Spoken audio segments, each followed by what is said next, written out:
Hi, everyone. I wanted to just quickly speak to some of the changes and the adjustments that you'll notice in this observation and evaluation handbook and also in the observation practices for the school year. The administrative team went through training and calibration with the support of a Danielson consultant this summer to ensure that with such change in administrative role or people in different positions across the district, that it was really important to us that we are providing staff members with consistent, high quality opportunities for conversation and discussion around teaching and learning, and that our approaches and our practices were clear and equitable across environments. And so with that, the outcome will reveal some of these different additions or alterations that we made to the manual and to the practices that we want to make sure are clear and communicated. And those changes or adjustments are highlighted in yellow so that it's obvious for everybody to see and it draws your attention to any place where something different might exist. So the majority of this manual is very similar, gives you information about the background and why, the regulation calls for this type of practice, how each component of the evaluation is weighted. And when you scroll down to process and procedures, you will see some different things noted here and highlighted in yellow. I'll tell you that in this section of the manual, anything highlighted in yellow is not different.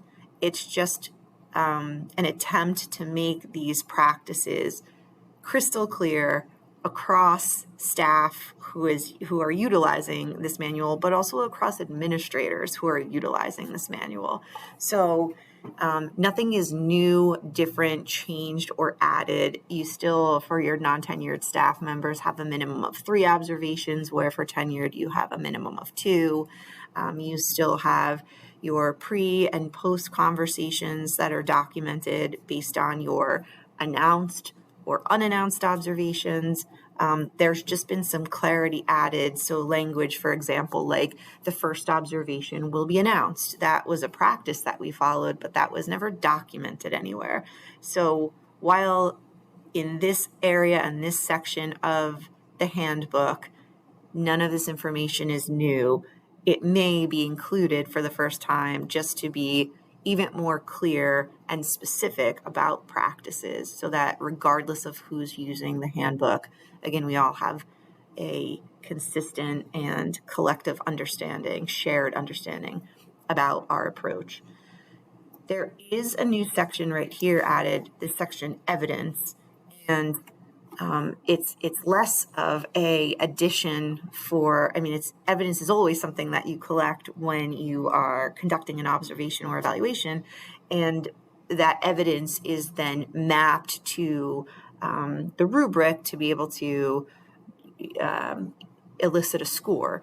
And so really the reason why this was added specifically here is not necessarily any different from how you'll see it in your observation, but again, it just makes it consistent for how administrators are mapping their evidence, and it ensures that we're mapping to each component in the evaluation. And if there is no evidence collected for a specific component, then it shall not be scored in the rubric. So again, those were things that many people were practicing, but was not written anywhere and was not made specific or transparent in terms of how we were supposed to approach the evaluation and observation in this way. So it's here for us all to refer to now, even though, again, it's not really a difference or a change. Where there are differences and where there are significant changes is down here where we take a look at classroom observations. And so based on our training this summer and based on our collective reflection, we will be observing domains 2 and 3 in our announced and unannounced observations that take place over the course of the year.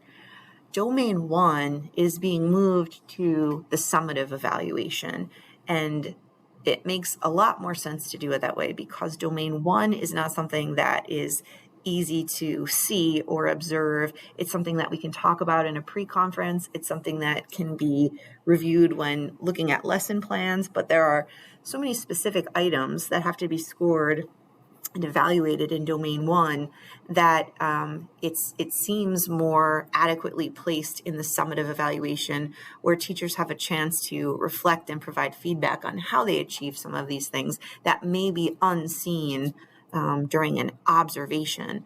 And so again, after working with a consulting team, we learned that this is one way that we can adjust to make sure our practices are really meaningful and connected and relevant, and and reflect your practices in the most suitable manner. So the major difference for this year is that during your evaluations, during your announced and unannounced observations, only domains 2 and 3 will be scored. During the summative, domain 1 and 4 will be scored, and domain 1 will be included as a self-assessment in the same way domain 4 is, and will be a conversation that takes place at the end of the year. So there'll be more information on all of this to follow, but I just wanted to make sure it was clear and informative and transparent so that you had all of the information going in. And of course, if you have any questions, please don't hesitate to reach out. Thanks so much.